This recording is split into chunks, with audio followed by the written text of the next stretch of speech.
नमस्कार, मैं हूं विनोद महला। आप देख रहे हैं दा मुद्दा। चुनाव आयोग ने लोकसभा चुनाव को बिगुल बुझा दिया है। हरियाणा में 25 मई को वोटिंग होगी और मई के मौसम में गर्मी अच्छी खासी पड़ती है। ऐसे में नेताओं को और जो उनके समर्थक हैं, उनके कार्यकर्ता हैं, तो गर्मी के मौसम में खूब पसीना बहाना पड़ेगा।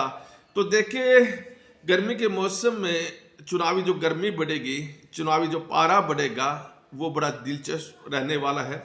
कुरुक्षेत्र लोकसभा सीट को अब तक ज़्यादा महत्वपूर्ण नहीं माना जा रहा था।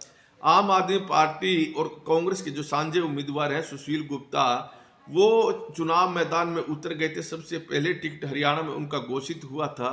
भारतीय जनता पार्टी का प्रत्याशी कौन होगा, उसके को लेकर अब तक असमंजस की स्थिति है।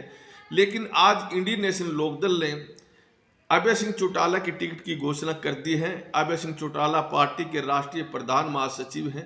आज सुबह ही एक मैसेज आया कि प्रकाश भारती, जो इंडियन नेशनल लोकदल के राष्ट्रीय उपाध्यक्ष हैं, एक बड़ी खबर देने जा रहे हैं।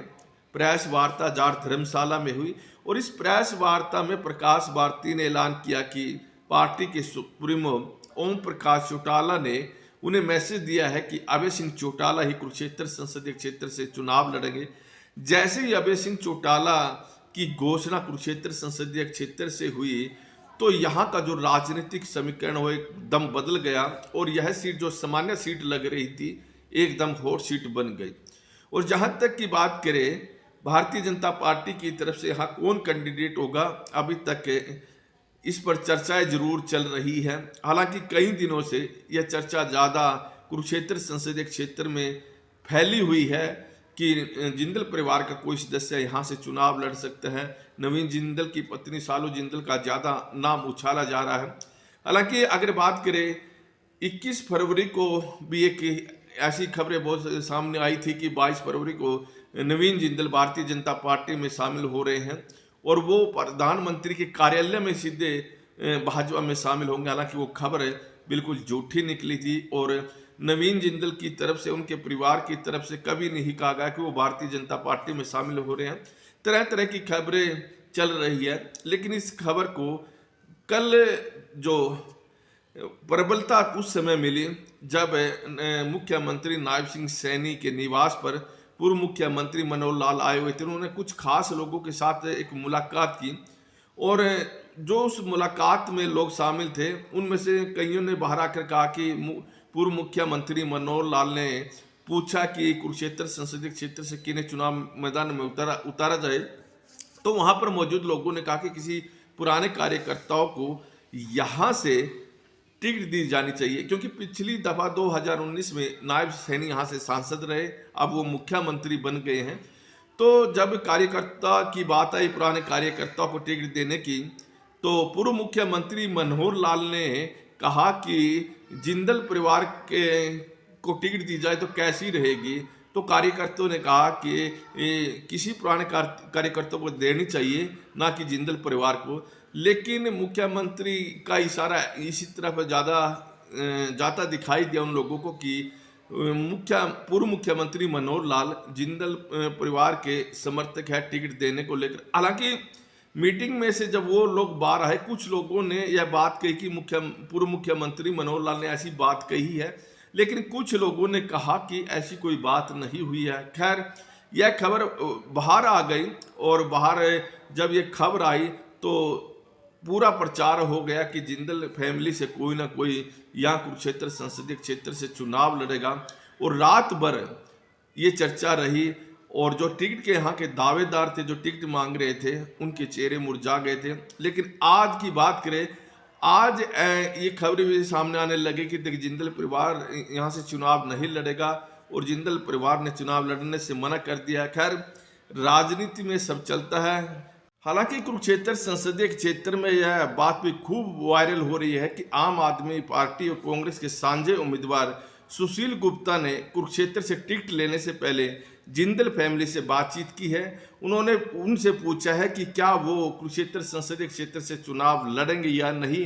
तो यह चर्चा जोरों पर है कि जिंदल फैमिली ने सुशील गुप्ता को कहा था कि वो कुरुक्षेत्र संसदीय क्षेत्र से चुनाव नहीं लड़ रहे हैं। हालांकि बाद में ऐसा राजनीतिक माहौल बना कि चर्चा ज़्यादा जोर पकड़ गई कि नवीन जिंदल की फैमिली से कुरुक्षेत्र संसदीय क्षेत्र से भारतीय जनता पार्टी के टिकट पर चुनाव लड़ सकता है। खैर, इंडियन नेशनल लोकदल के राष्ट्रीय प्रधान महासचिव अभय सिंह चौटाला के कुरुक्षेत्र संसदीय क्षेत्र से चुनाव लड़ने के ऐलान के बाद इस सीट पर सियासत है वो ज़्यादा गर्म हो गई है। पहले चर्चा इस बात को लेकर थी कि अर्जुन चौटाला यहाँ से चुनाव लड़ सकते हैं, लेकिन आज पार्टी ने ऐलान किया है कि अभय सिंह चौटाला ही चुनाव मैदान में उतरेंगे। अब सवाल खड़ा होता है कि अभय सिंह चौटाला के चुनाव मैदान में आने से क्या इस सीट के समीकरण बदले हैं? निश्चित तौर पर अभय सिंह के आने के बाद यहाँ बिल्कुल जो राजनीतिक माहौल था, राजनीतिक दृश्य था, राजनीतिक तस्वीर थी, वो बदल गई है। आम आदमी पार्टी के जो प्रत्याशी हैं सुशील गुप्ता, उन पर अभय सिंह चौटाला भारी पड़ेंगे। उसका कारण है कि आम आदमी पार्टी और कांग्रेस के साझे उम्मीदवार को जाट समुदाय की वोट से सबसे ज्यादा उम्मीद थी। कुरुक्षेत्र संसदीय क्षेत्र में 3.5 लाख के आसपास जाट समुदाय की वोट हैं, और जो दूसरी आस थी वो जट सिख की वोटों से थी, और जट सिखों की वोट कुरुक्षेत्र संसदीय क्षेत्र में 65,000 के आसपास है।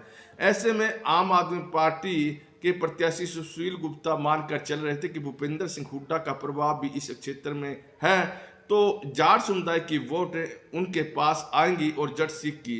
कारण है कि किसान आंदोलन के चलते जट सिख भी भारतीय जनता पार्टी से नाराज है। हालांकि 2014 और 2019 के लोकसभा और विधानसभा चुनाव में जट सिखों की वोट भारतीय जनता पार्टी के प्रत्याशियों पर पड़ी है, लेकिन किसान आंदोलन से जट सिख भी नाराज है। ऐसे में सुशील गुप्ता को ज़्यादा उम्मीद इन्हीं समुदाय से थी, और उनका अपना समुदाय है, तो सुशील गुप्ता यह मानकर चल रहे थे कि भारतीय जनता पार्टी के 9 साल से बहुत सारे लोग नाराज हैं, ऐसे में उनकी लॉटरी यहाँ पर लग सकती है।